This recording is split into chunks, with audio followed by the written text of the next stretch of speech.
She dug a deep ditch to her barn. Gunnar Halvorsen, who had survived 11 Dakota winters, told her, "Dig all you want, girl. You'll die in that hole and your animals will starve waiting." She had $14, one cow, and 60 feet of frozen ground she could not cross. On January 31st, 1893, the temperature dropped 40 degrees in under 5 hours. But 7 months earlier, Thea Lindqvist had never dug more than a garden row in her life. She arrived in McIntosh County, Dakota Territory in May of 1892 with $62, a milk cow, and her father's spade. The spade was the only thing she owned that had belonged to anyone in her family. Her parents were dead. Her uncle's family had thrown her out at 16. She had spent 5 years scrubbing other people's floors to save enough money to file a homestead claim on land no one else wanted. The land office clerk in Ashley looked at her twice before stamping her papers. Single women filed claims. He had seen it before, but not many, not young ones, not alone. He recorded her name in the ledger. Thea Lindqvist, age 21, 160 acres, 7 miles northeast of town. She walked those 7 miles the same afternoon, leading her Jersey cow behind her on a rope. The cow's name was Bess. Bess was worth more than everything else Thea owned combined, and Bess was the reason Thea would almost certainly die before spring. The claim had a soddy on it, 10 feet by 12 feet, walls of cut prairie sod, dirt floor, one window facing south. The previous owner had built it 2 years earlier, then abandoned his claim when the drought took his wheat and the bank took his hope. He had also dug a half-dug-out barn into a low rise 60 feet from the cabin, 60 feet. Thea paced it off that first evening, counting her steps. 60 feet from her door to the place where Bess would sleep. 60 feet didn't sound like much. It was less than the length of a railroad car. A person could walk it in 30 seconds on a calm day. But Thea had grown up in Minnesota. She knew what 60 feet meant in January, when the wind came down from Canada and the snow blew sideways, and a person couldn't see their hand in front of their face. She knew about the school children's blizzard of 1888, when the temperature dropped from 50 degrees to 40 below in a matter of hours. 200 people had died that day, many of them children caught between school and home, but some of them had been farmers, grown men, experienced men who had frozen to death between their houses and their barns. One of them had died 15 feet from his door. Thea stood in the doorway of her new soddy and looked at the half-dug-out barn 60 feet away, 4 times that distance, 4 times farther than the man who had frozen with his hand outstretched toward his own threshold. That night, she couldn't sleep. She lay on the dirt floor in the dark and did the math. She would need to reach that barn twice a day, every day, from November through March. That was roughly 150 days. 300 crossings of 60 feet of open ground. In a Dakota winter, with no husband to string a rope line, no brothers to carry her inside if she fell, no father to dig her out if the snow buried her. 300 crossings. A single failed crossing meant death. She had $14 left after filing her claim and buying Bess. $14 to last until she could grow something, sell something, earn something. She had no family within 500 miles. She had a claim that required 5 years of continuous residence before the land became hers. And if she abandoned it, if she fled back to Fargo or Aberdeen to scrub floors again, she would lose everything she had worked for since the day her uncle had handed her $2 and told her to leave. The arithmetic was simple. The arithmetic was fatal. Thea Lindqvist was going to die on this claim, alone, somewhere between her cabin and her cow, unless she found another way. Gunnar Halvorsen rode over in late August to see who had filed on the old Eriksson claim.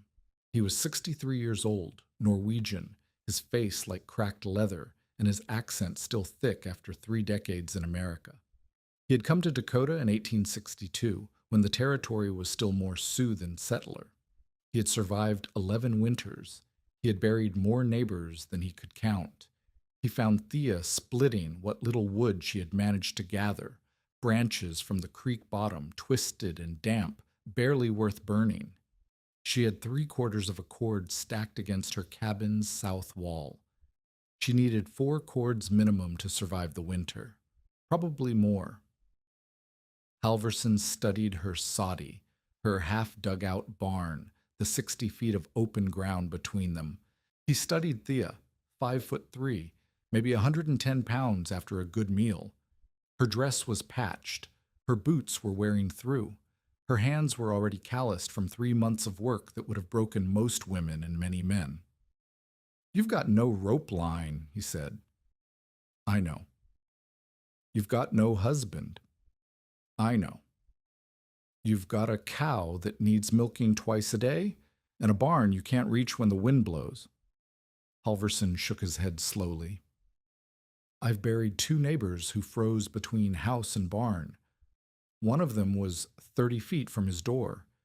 His wife found him in spring, still holding the milk pail. His fingers had to be pried loose from the handle." Thea said nothing. She had heard stories like this all her life. They were not stories to her. They were prophecy. Halverson looked at the spade leaning against her cabin wall. "That your father's?" "Yes." "He teach you to use it?" "He died when I was 6. Halverson grunted. Something shifted in his expression. Not sympathy, exactly, but recognition.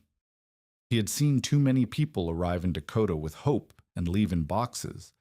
He had stopped feeling sorry for them years ago. But he remembered what it was like to be young and alone, and certain that hard work could overcome anything. "Dig all you want, girl," he said finally. "When the wind comes, you'll die in that hole, and your animals will starve waiting for you to crawl out." He turned his horse and rode away without looking back. Thea watched him go. His back was straight despite his years, his seat easy in the saddle. He was riding toward a farmstead with a wife and 3 grown sons, toward rope lines maintained by many hands, toward a house where someone would notice if he fell. She had none of those things. She had 60 feet of open ground and a cow that would need milking in 4 hours. But she also had something Halverson didn't know about, a memory from before her parents died, or her, from a winter when the snow had piled so high that her father hadn't walked to the barn at all. The memory came back in pieces over the following days, assembling itself from fragments she hadn't known she still carried. Minnesota, 1878. Thea was 7 years old. The snow had started in November and hadn't stopped until April. Drifts climbed higher than the cabin's roof. The world became a white tunnel with walls that grew taller every week. But her father kept going to the barn every morning, every evening. He milked their cow, fed their chickens, checked on the pig they were fattening for spring slaughter. He did this without ever stepping outside. Thea remembered watching him. He would lift a hatch in the floor of their root cellar, a square of wood that she had always thought was just part of the floor, and lower himself down into darkness. Then he would be gone for 20 minutes, sometimes 30. When he came back, he smelled like hay and manure and cold earth, and his boots were muddy even though the snow outside was 3 feet deep. She had asked him once where he went. He had smiled, her father's smile, the one she could barely remember now, and said he was walking underground. Her mother had called it the Jordgång, the earth walk. Thea had thought it was magic, a secret passage, like in the stories her mother told about trolls and hidden kingdoms beneath the mountains of the old country. Now, standing in the August heat of Dakota, with the memory finally clear, Thea understood. Her father, Eric Lindqvist, a carpenter's son from Dalarna, Sweden, had dug a trench from their root cellar to the barn's back wall. 3 feet wide, 5 feet deep, roofed with lumber and sod. When the blizzards came, he dropped through the hatch, walked upright through his tunnel, and emerged in the barn without the wind ever touching him. It wasn't magic. It was engineering. And if her father could do it in Minnesota with a wife and child and neighbors nearby, Thea could do it in Dakota alone. She paced off the distance again that evening, 62 feet from her cabin's corner to the half-dug-out barn. Her father's trench in Minnesota had been maybe 40 feet. She would need to dig half again as long, through soil she had never tested, with tools she barely knew how to use, in the 12 weeks she had left before the ground froze solid. 12 weeks, 62 feet, one woman with a spade. The numbers didn't work. The numbers never worked. But the numbers for doing nothing were worse. She started digging on the first day of September. The work was harder than anything she had imagined. Prairie soil wasn't like garden soil. It was dense, matted with roots, studded with rocks that had been deposited by glaciers 10,000 years before. Her father's spade, good Swedish steel, worn smooth by his hands, bit into the ground and came up with 6 inches of dirt at a time. 6 inches. Then another 6 inches. Then another. By the end of the first day, she had dug a trench 2 feet deep and 4 feet long. At that rate, she would need 62 days just for the digging. She didn't have 62 days. She might not have 40. She kept digging. Her technique improved over the first week. She learned to mark each day's section with stakes, break the soil with a borrowed pickaxe before switching to the spade, slice the walls vertical so they wouldn't collapse. She learned to pile the excavated earth on the south side of the trench, where it would become the raw material for sod bricks later. She learned to clear the loose dirt with her hands when the spade couldn't reach, scooping out the crumbs of soil that would otherwise fill her boots and chafe her feet. By the end of the first week, she had dug 12 feet, 50 to go. Her hands blistered on the second day. By the fourth day, the blisters had torn open. By the seventh day, the raw skin had hardened into calluses that cracked and bled when she gripped the spade too tight. She wrapped her palms in rags that had once been white. The rags turned brown, then black, then stiff with dried blood and dirt. She kept digging. Frank Mercer found her on the 8th day, waist deep in a trench that ran 14 feet from her cabin's foundation. He was 26 from Ohio, in his 3rd Dakota winter. His claim was 2 miles south.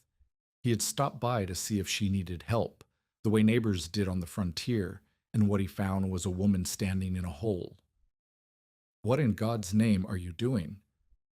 Thea drove the spade into the trench wall and pried loose another chunk of soil. "Digging."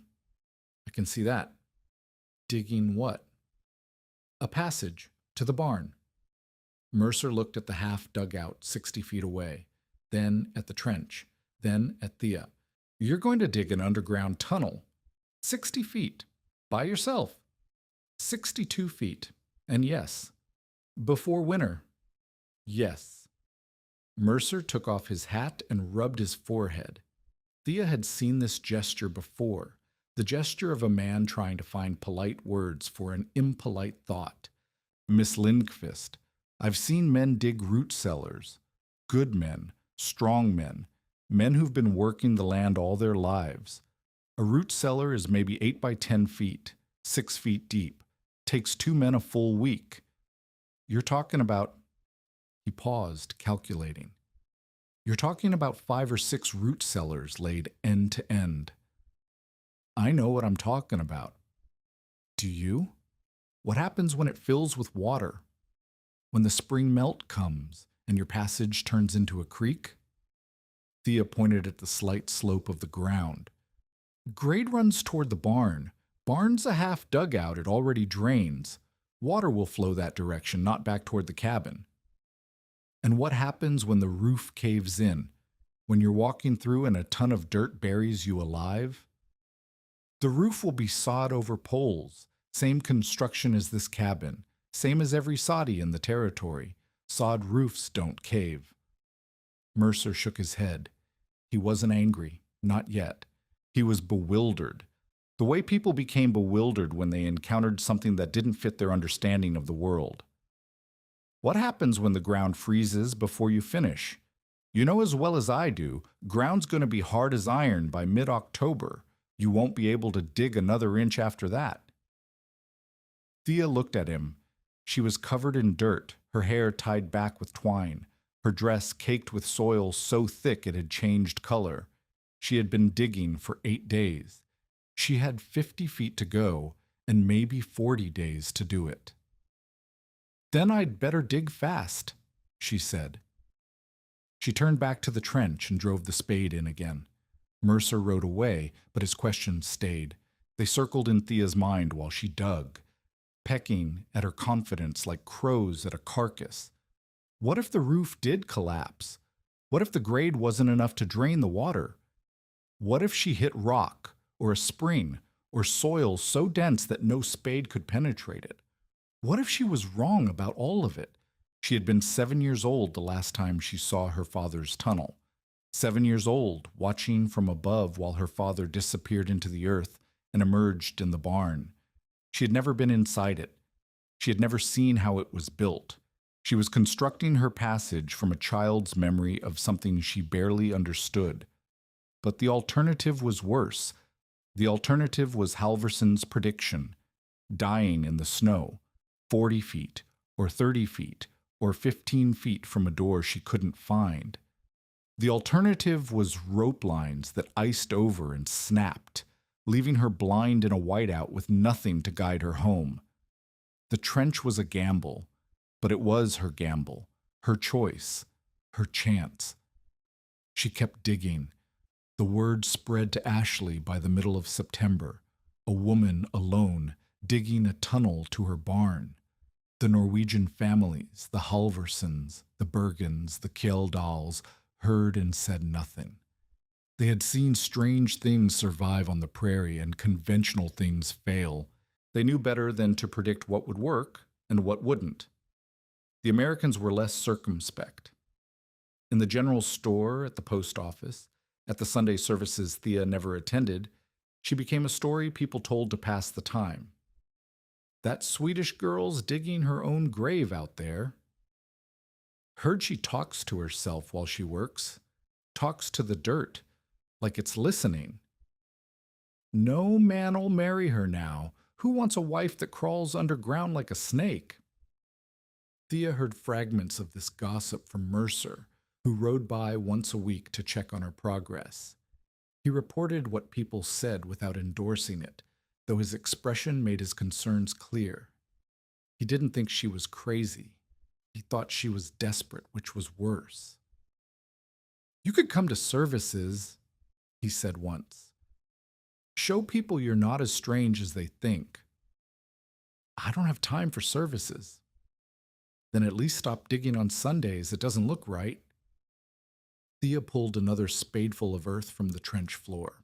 She was 28 feet in now, 34 to go. "Looking right won't keep me alive." Cyrus Pemberton arrived 3 days later. Pemberton owned the general store in Ashley and held notes on half the farms in McIntosh County. He was 44 from Pennsylvania, and he had never worked a day of land in his life. He had come west to profit from those who did. Thea knew about Pemberton. Everyone knew about Pemberton. He extended credit to struggling homesteaders at interest rates that guaranteed they would struggle more.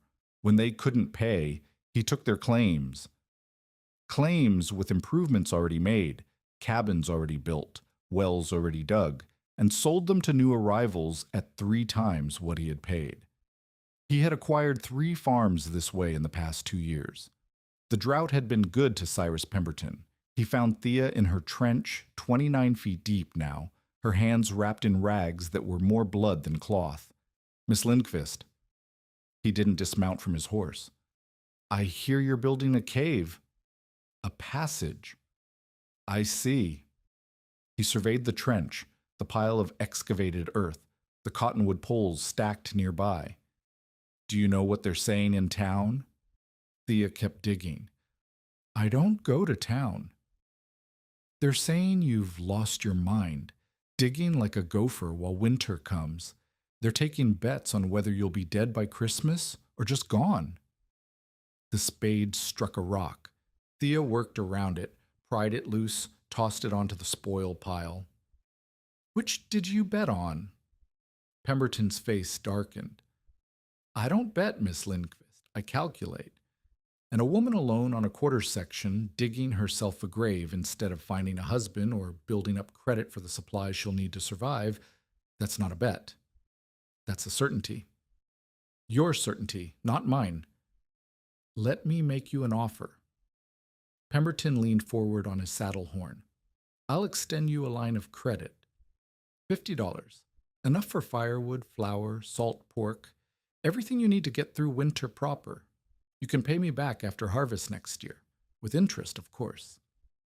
And if I can't pay, then we discuss alternative arrangements. Alternative arrangements. Thea had seen those arrangements. She had watched families pack their wagons and leave, faces hollow, while Pemberton inspected the improvements they had made with their own hands on land they had thought would be theirs. No. Pemberton straightened in his saddle. His expression shifted from solicitous to cold. Pride is expensive out here, Miss Lindquist, and stupidity is fatal. You're demonstrating both. He turned his horse. I'll see you in spring, or I'll see your claim at auction. Either way, I'll see you. He rode back toward Ashley without looking back. Thea watched him go, her grip tight on her father's spade, her jaw clenched against the words she wanted to shout after him. She had 33 feet of trench to dig and 3 weeks to do it. She had $14 in savings and a cow that was the only thing standing between her and starvation. She had no husband, no family, no friends, and no safety net. She had Pemberton waiting for her to fail. She drove the spade into the earth so hard the impact jarred her shoulders. Then she did it again. And again. October brought frost. Thea woke on the first day of the month to find ice on the water in her wash basin, a skim of white crystals that cracked when she touched them. The temperature had dropped into the 20s overnight. The grass outside her door had gone silver with frozen dew. She was 41 feet into her trench, 21 feet to go. The math had shifted. She was no longer racing just to finish digging. She was racing to finish roofing before the first real storm. An open trench in a blizzard would fill with snow, and snow would compact into ice, and ice would make the passage impassable until spring. Everything she had built would be useless. She needed to dig faster. She also needed to start hauling poles for the roof. She couldn't do both at once. The poles were 2 miles away, and the creek bottom were the only real trees in McIntosh County grew. Cottonwoods mostly, fast-growing, weak-wooded, but strong enough to span a 4-foot trench. She had already hauled 40 poles over the summer, each one cut and trimmed and dragged behind Bess on a makeshift travois. She needed at least 40 more.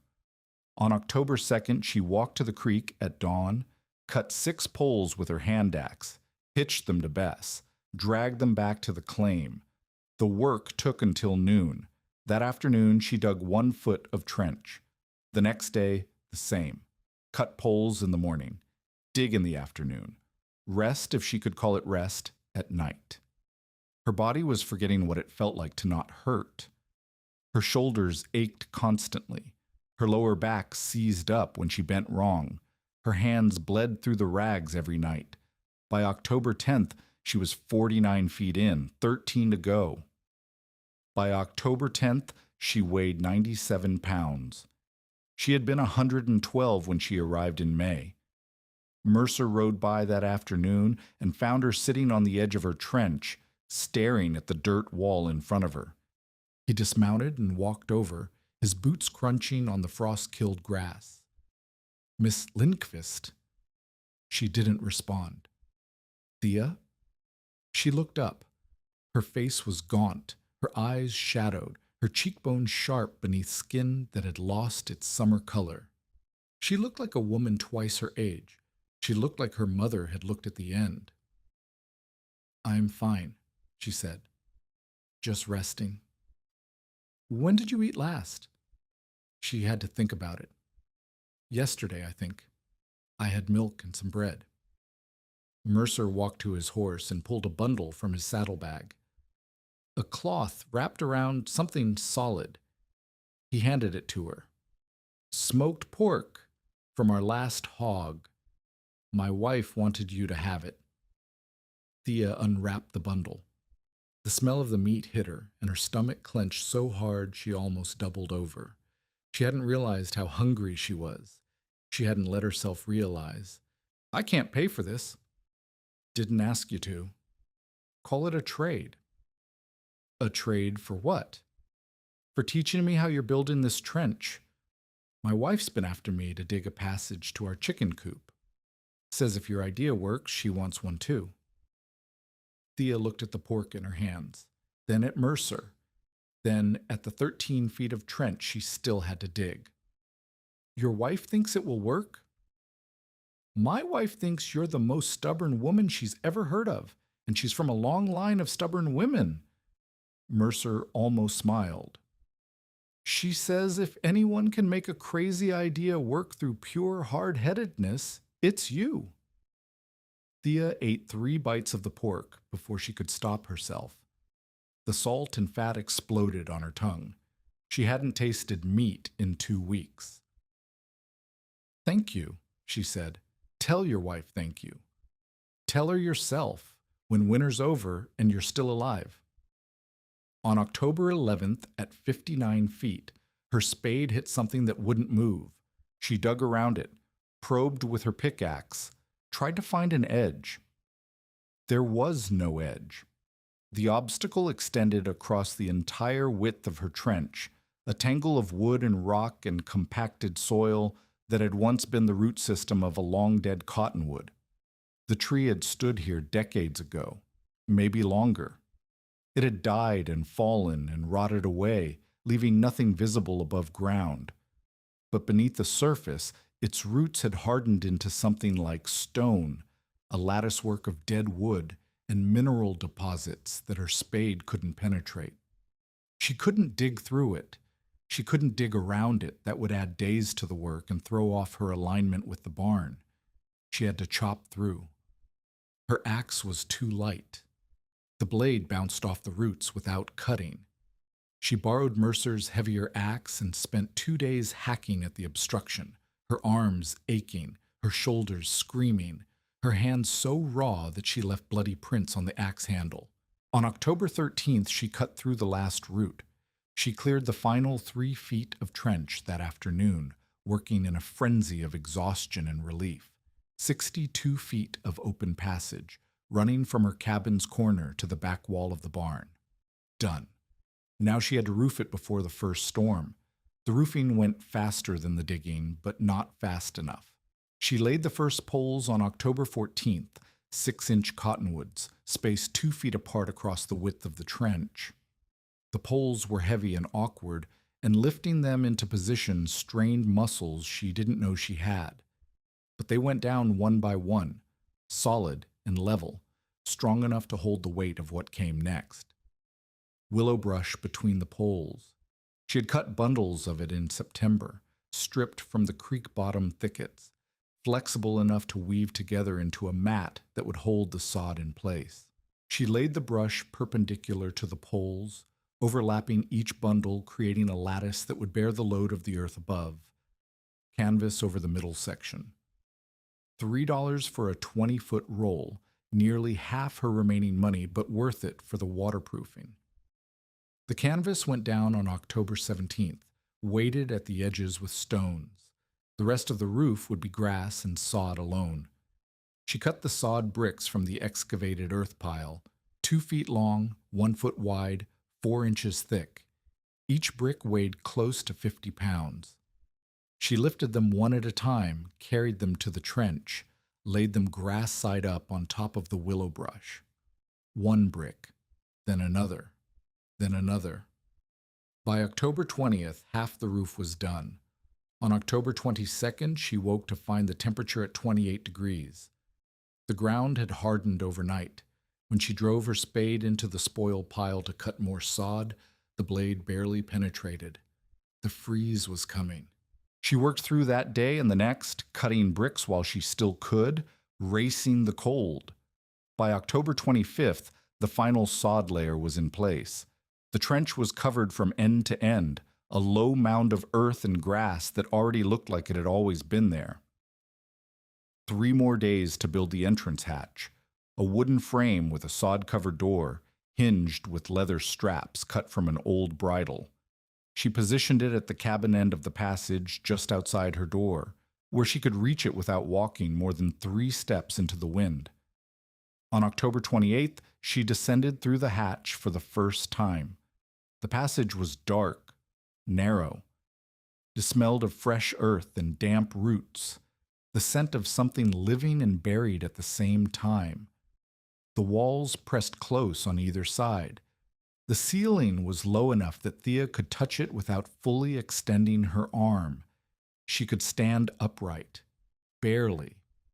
The floor was packed dirt, smooth from the work of her own boots. Her footsteps echoed strangely in the enclosed space, a hollow sound, like walking inside a drum. She started forward, 20 paces, 40 paces. The darkness was absolute. She felt her way along the walls, fingers trailing over cool soil, over the occasional rough bark of a cottonwood pole. Her breathing sounded loud in her ears. 60 paces. Her hands found stone. The back wall of the barn's half-dugout foundation. The gap she had left for access, 3 feet wide, reinforced with salvaged boards. She climbed through into the barn. Bess turned her head and lowed softly, confused by this new entrance from an impossible direction. "It's just me," Thea said. "It's just me." She stood in the barn, breathing the familiar smell of hay and manure, and felt something loosen in her chest. She had done it. She had built a road underground. Now she needed winter to prove she wasn't insane. November passed in what Dakotans called open winter, cold enough to freeze the ground, not cold enough to trap anyone inside. Temperatures dropped into the teens at night, climbed into the low 30s by afternoon. Snow fell twice but didn't accumulate. The wind blew but didn't howl. Thea used the passage daily. Every morning she descended through the hatch, walked the 62 feet in near darkness, emerged in the barn to milk Bess and fork hay. Every evening, the same. The walk took less than 3 minutes. Above ground, the same distance took 30 seconds, but above ground she was exposed to whatever the sky decided to throw at her. The passage worked. The temperature inside held steady at roughly 40 degrees, regardless of conditions on the surface. The air was breathable. 2 ventilation gaps where roof sections met prevented staleness. Water intrusion was minimal. The grade she had cut drained what little moisture seeped through. The poles showed no sign of stress. The walls, no sign of collapse. She had built something that functioned, but she had built it for the worst conditions, and the worst hadn't come yet. Gunnar Halvorsen rode by on November 25th. He didn't stop, but he slowed his horse long enough to shout a warning. "Big storm coming, end of the month, maybe sooner. Could be 88 all over again." 88. The school children's blizzard. 200 dead in a single day. Thea watched him ride away, his warning hanging in the cold air. The sky was clear. The temperature was 26 degrees. Nothing suggested danger, but the old Norwegians knew things the sky didn't show. They felt weather in their joints, read it in bird migrations and animal behavior, predicted storms from patterns that took a lifetime to learn. When Gunnar Halvorsen said a big storm was coming, a big storm was coming. On the night of January 30th, 1893, the temperature was 34 degrees. Warmer than it had any right to be in deep winter. Wrong somehow, the air thick, the pressure dropping, the animals restless. Thea milked Bess that evening and noticed the cow wouldn't settle.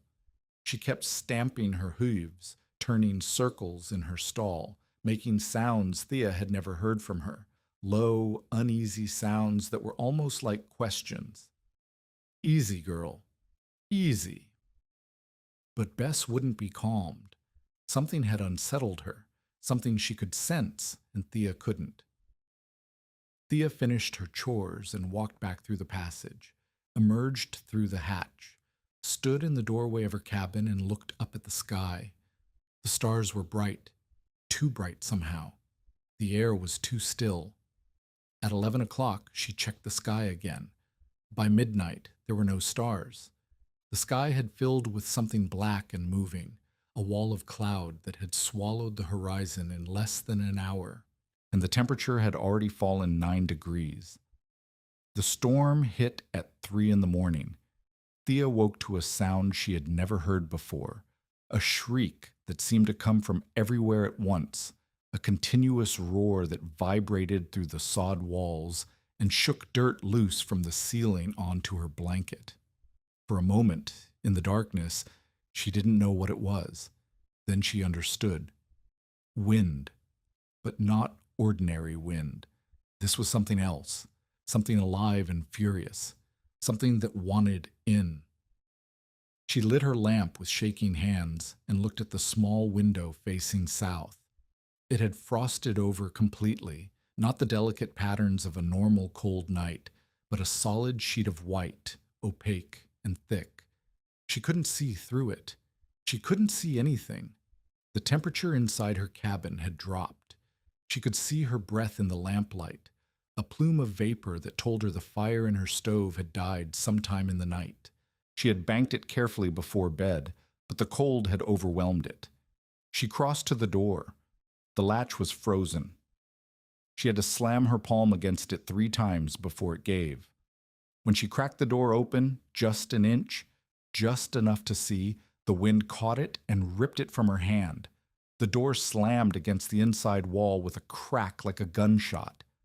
Snow and ice exploded into the cabin, driven horizontal by wind that felt like a physical assault.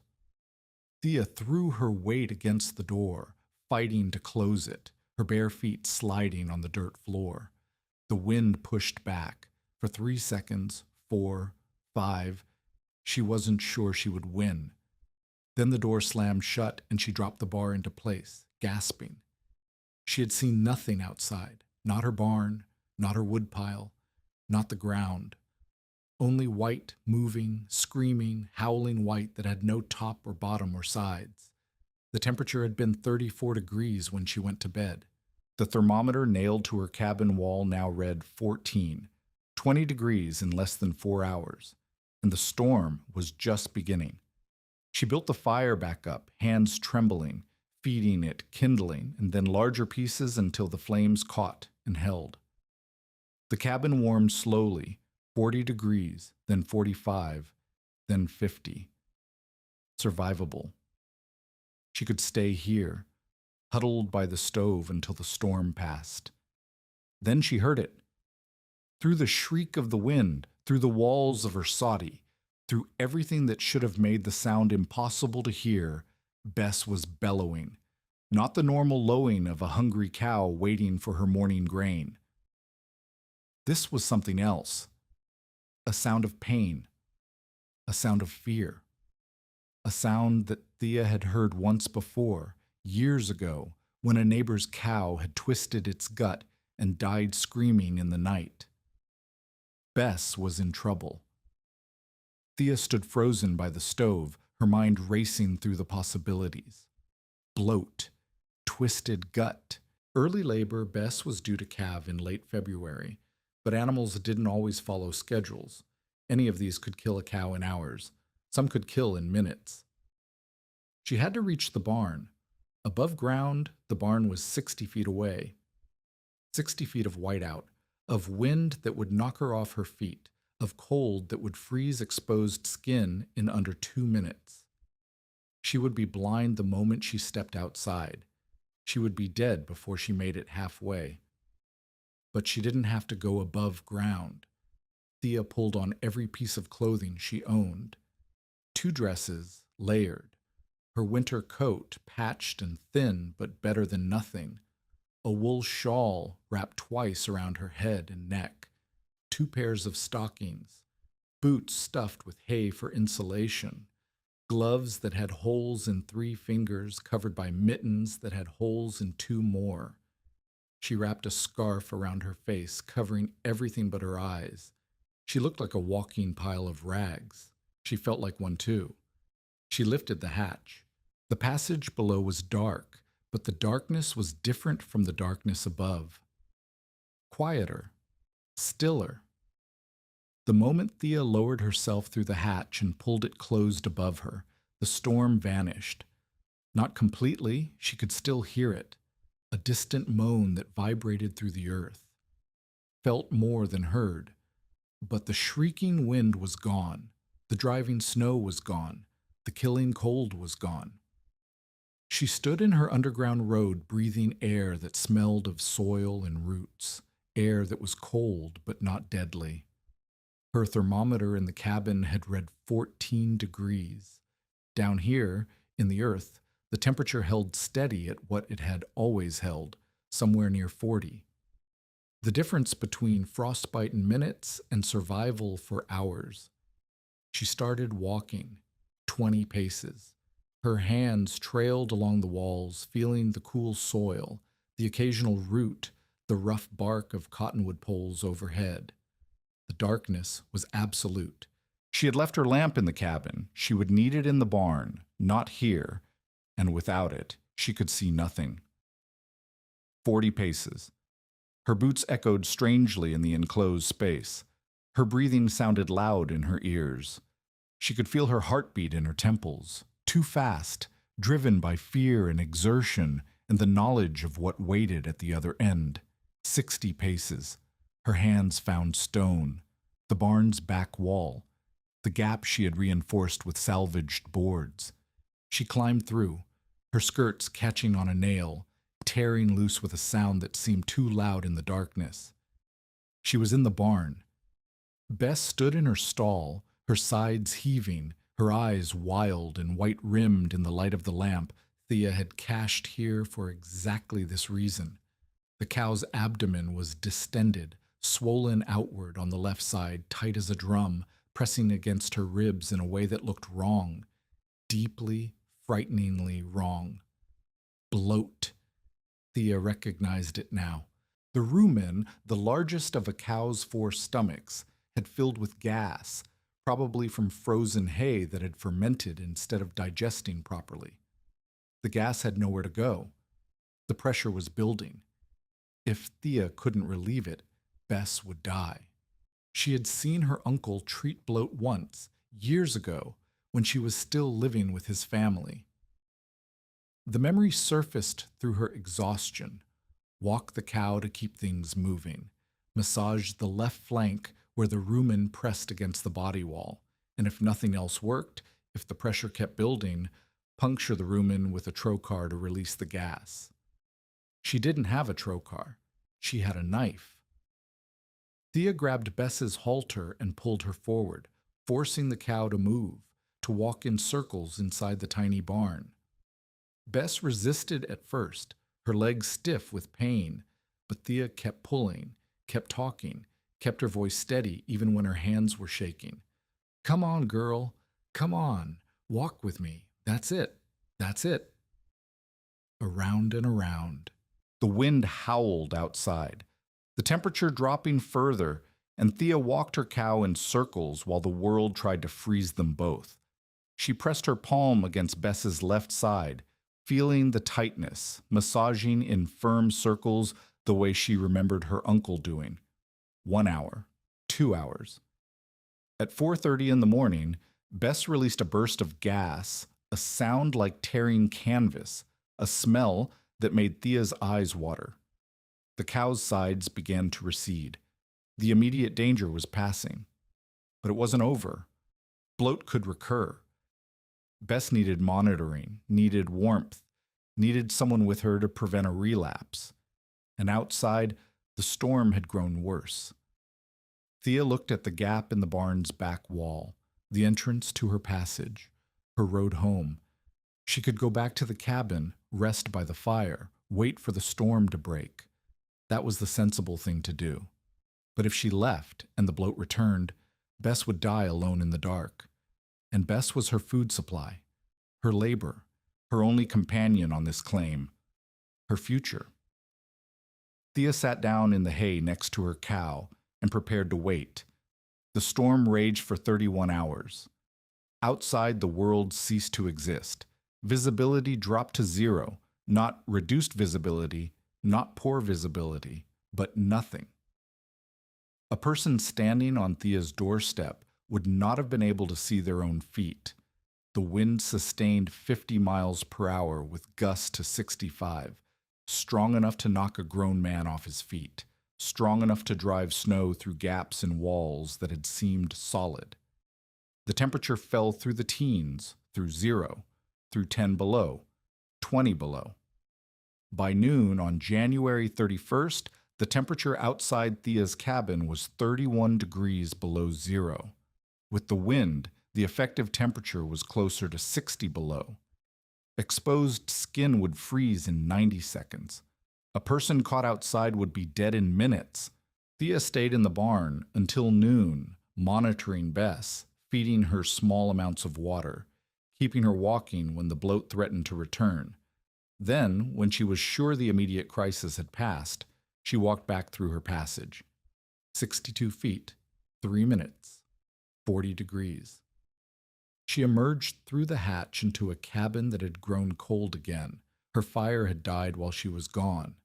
She rebuilt it, ate a handful of dried beans and a cup of milk she had brought back from the barn, and rested for 2 hours. At 4 in the afternoon, she went back, fed Bess, checked her condition, walked the 62 feet through darkness, and emerged in the barn to find her cow still standing, still breathing, still alive. At 9 in the evening, the same. At 2 in the morning on February 1st, 23 hours into the storm, the same. At 7 in the morning, the same. 6 crossings, 12 trips through the passage. Each one would have been fatal above ground. Each one took less than 3 minutes in the earth. 2¼ miles away, Gunnar Halvorsen sat in his farmhouse and listened to his cattle dying. His rope line had snapped at 4 in the morning. The ice had weakened the fibers through the night, and when the wind gusted to 60 miles per hour, the rope had parted like thread. He had tried to replace it, had opened his door, and immediately been driven back by cold that seared his lungs and wind that nearly knocked him down. He couldn't reach his barn. His wife couldn't reach it. His sons, grown men, strong men, couldn't reach it either. The barn was 40 feet away. It might as well have been 40 miles. For 18 hours, Halvorsen sat by his fire and listened to his animals bellow. 3 milk cows, a team of horses, a dozen chickens. The horses and chickens would probably survive. They could handle cold. The cows would not. Without someone to milk them, without someone to monitor them, they would suffer and fail. By the time the storm broke, 2 of his calves were dead. Frozen in the barn he couldn't reach. 7 miles away in Ashley, the stagecoach that had departed Aberdeen the previous afternoon was found 3 days later, buried in a drift. The driver and 2 passengers had frozen to death within sight of town. The driver's hand was extended toward where the road should have been. He had died reaching for something he couldn't see. 3 miles from Thea's claim, a 16-year-old boy named Thomas Bergstrom tried to reach his family's barn on the morning of January 31st. He made it 40 feet. His parents found him 3 days later, face down in the snow, his arms stretched toward the barn door. 10 more feet and he would have lived. Thomas Bergstrom had smiled at Thea once, at the Ashley post office.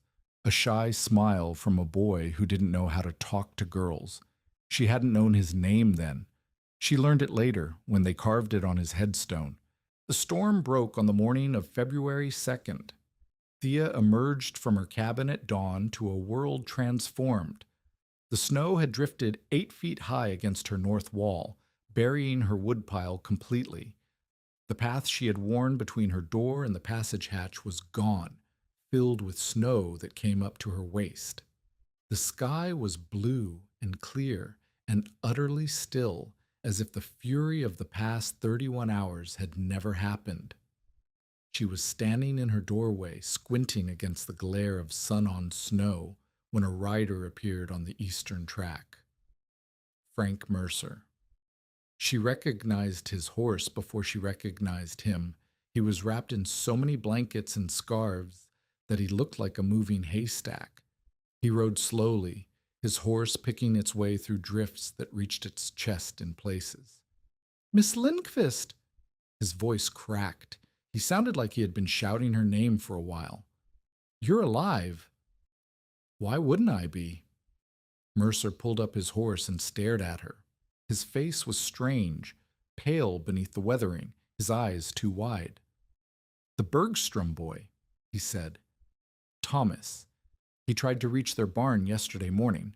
They found him this morning." Thea felt something cold move through her that had nothing to do with the weather. "Found him where?" 40 feet from his door. 40 feet. He almost made it. Another 10 feet, and he'd have been at the barn. 40 feet. Less than the distance Thea had walked 6 times in complete safety. Mercer was still staring at her. His gaze moved from her face to the cabin, to the slight mound of snow-covered sod that marked her passage, to the barn 60 feet away. "You made it to your barn," he said slowly. "During the storm. 6 times. 6? He stopped, shook his head. "That's not possible. The wind, the cold. No one could survive. I didn't go above ground." Mercer followed her gesture to the passage entrance. The hatch was barely visible beneath the snow, but the mound of the covered trench ran like a scar across the white landscape, connecting cabin to barn. He dismounted and waded through the drifts to the mound. He touched it, pressed his palm against the snow-covered sod, looked back at Thea with an expression she couldn't read. "You walked underneath." "Yes. For 2 days. While the storm—" He couldn't finish the sentence. 31 hours, 62 feet each way. It took 3 minutes. Mercer stood in the snow, in the aftermath of a storm that had killed a 16-year-old boy, and looked at the woman who had dug a road through the earth with her father's spade. "Halverson said you'd die in that ditch." Halverson was wrong. Gunnar Halverson came 3 days later. He came alone, without his wife, without his sons. He rode up to Thea's cabin and sat on his horse for a long moment, looking at the passage entrance, at the trench that ran beneath the snow to the barn. He didn't speak. He didn't move. Finally, he dismounted. "Show me," he said. Thea lifted the hatch. Halverson looked down into the darkness, 5 feet of earth, a floor worn smooth by her boots, walls of soil and roots and silence. He descended. Thea followed him, lamp in hand. They walked the 62 feet together, Halverson's shoulders nearly brushing the walls, his breath loud in the confined space. When they reached the barn, he climbed through the gap and stood in the dim light, his face unreadable. 40 degrees, he said quietly. He'd pressed his palm against the earthen wall. Maybe 42, while the wind was 50 below up top. Give or take. Halverson was silent for a long moment. When he spoke again, his voice was different, quieter. Something had shifted in him. "I lost 2 calves, good calves, healthy calves. They froze because I couldn't reach them. My rope broke and He stopped. "I've been farming this land for 31 years. I've buried neighbors. I've lost livestock. I've nearly lost my own fingers twice. I've never built anything like this." "You didn't need to," Thea said. "You had sons to help you, a wife to check on you, a rope line and people to find you if you fell. And you had none of that." "No." Halverson turned to face her. He was a tall man, proud, not given to admitting error, but he met her eyes without flinching. I told you you'd die in this ditch. You did. I was wrong. He said it like the words cost him something, like they had to be pulled out of him by force. I've been farming 31 years, and I never thought. He shook his head. My grandfather built something like this, in the old country, passages between the houses and the barns. I'd forgotten. I'd forgotten something my own family knew. Your wife remembered. Halverson's head came up sharply. Ingrid came here? She brought me poles back in October when I was running out of time. She told me about the Jordgong. She told me to survive long enough to prove you wrong. For a moment, something flickered across Halverson's weathered face. Surprise, maybe, or chagrin, or something softer that Thea couldn't name. My wife, he said slowly, is smarter than I am. I should listen to her more. You should. Halverson almost smiled. It looked strange on his face, like a language he had forgotten how to speak. Then the smile faded, and he was serious again. The Bergstrom boy, Thomas. You heard? I heard. 40 feet from his door. His parents are. Halverson stopped. I keep thinking, if he'd had something like this, if anyone had thought to. I know. They stood in the barn together, the old Norwegian farmer and the young Swedish woman, and neither of them spoke. There was nothing to say. Thomas Bergstrom was dead, and all the passages in the world couldn't bring him back. But there were other farms, other families, other children who might try to reach a barn in a blizzard someday. I want to learn how you built it, Halverson said finally. The measurements, the grade, the roofing, everything. I want to teach my sons. I want to tell the other families. Then I'll show you, Thea said. I'll show anyone who wants to learn. Within a week, 3 neighbors had come to see the passage, then 5 more. Then Frank Mercer brought 2 men from Ashley, a journalist for the county newspaper, and a land surveyor who wanted to sketch the design. Thea showed them all. She walked them through the darkness, let them feel the walls, explained the construction in words plain enough for anyone to understand. She drew diagrams in the dirt with a stick. She pointed out the drainage grade, the ventilation gaps, the reinforced entrance. How deep? Asked the surveyor, his pencil poised over his notebook. 5 feet? Could be shallower for a shorter person. 5 feet is safe. How wide? 3.5 at the floor, 4 at the top. The slope keeps the walls from caving in. How long to build? 6 weeks. 1 person. Longer if you're roofing in sections, shorter if you have help. The journalist wrote everything down. The surveyor made measurements. Thea charged them nothing. You could sell this, the journalist said. Publish a pamphlet. There are people who would pay good money for plans like these. Plans won't help anyone if they can't afford them. Thea looked at the passage entrance, at the trench she had dug with her father's spade while her hands bled and her body broke down and everyone told her she was crazy. I survived because someone helped me when I needed it. An old woman brought me poles when I was running out of time. A neighbor brought me food when I was running out of strength. I didn't pay them. They didn't ask me to. So you're just going to give it away? I'm going to teach anyone who wants to learn. That's not giving it away. That's passing it on. The numbers came clear by the end of February. Deaths in McIntosh County from the January 31st storm, 3, including Thomas Bergstrom.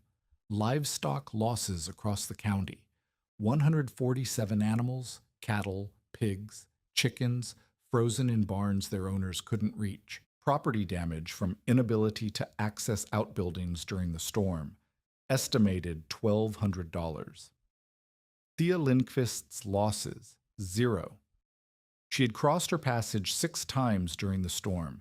She had saved her cow from bloat that would have killed any animal left untended. She had maintained her food supply, milk, butter, cheese, without interruption. Her total storm-related expense, 3 candles burned for light in the barn. Frank Mercer started digging in March, the moment the ground thawed enough to accept a spade. He came to Thea's claim with a notebook full of questions. How had she handled the root mass? Where exactly had she positioned the ventilation gaps? What angle worked best for the drainage grade? You were right, he said, standing at the edge of the trench he had just begun. Back in September, I told you the roof would collapse. I told you it would fill with water. I was wrong about all of it. You asked good questions, Thea said. The questions made me think harder about the answers. Is that your way of saying I helped? That's my way of saying you weren't useless. Mercer laughed the first time she had heard him laugh since the storm. High praise from you, Miss Lindqvist. His passage was shorter than hers, 40 feet, connecting his house to the chicken coop, but he built it to her specifications. He finished in late April. By then, 2 other families in McIntosh County had started digging their own. Cyrus Pemberton never came to see the passage. He never acknowledged Thea's survival. He never mentioned her name in the Ashley General Store. But in March, when the Bergstrom family came to discuss their options, the farm without a son now, the debt they couldn't pay, Pemberton offered them terms unlike any he had offered before. He extended their note. He reduced their interest. He did not suggest alternative arrangements.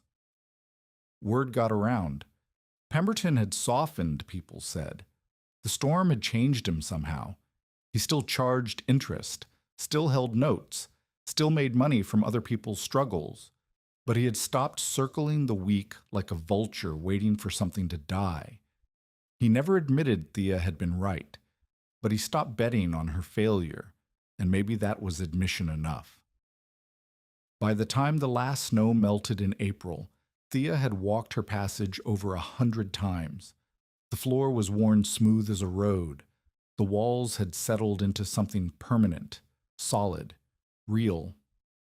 The roof leaked in 2 places during the spring melt, but she patched it with fresh sod, and the leak stopped.